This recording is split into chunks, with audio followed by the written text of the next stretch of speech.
Nínú ghetto apá kẹrin ó máa jáde ní òní. Fún gbogbo àwa tí a ti wo apá kẹta nínú ghetto, ẹ jẹ́ kí a lọ wò lórí Yetunde Barnabas TV ní orí YouTube. Ibẹ̀ láti máa rí apá kẹta wò.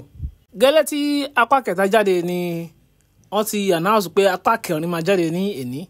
So fún gbogbo àwa tí a ti wo apá kẹta, jẹ́ ká lọ wò. And àwa tí a ti wò, kí ni a lè rí sọ nínú fíìmù apá kẹta yìí? Ṣó yẹ kó ní apá kẹrin tó tọ́?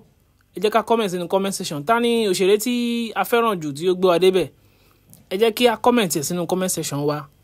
Fún gbogbo àwa tí a fẹ́ wo apá kẹrin, ẹ má gbàgbé pé èní ni apá kẹrin máa jáde lórí Yetunde Barnabas TV. Ká má gbàgbé láti subscribe sí orí channel yìí. Fún gbogbo àwa tí a ti subscribe, ẹ jọ̀ọ́ ẹ bá subscribe sórí channel yìí. Ẹ tẹ subscribe button yẹn, kẹ́ dẹ̀ tẹ notification bell tí ó wà lẹ́gbẹ̀ẹ́. Tí apá kẹrin bá ti jáde ní èní, gbogbo àwa tí a bá ti subscribe la máa ń kọ́kọ́ láǹfààní láti mọ̀, láti wò bó bá ṣe jáde.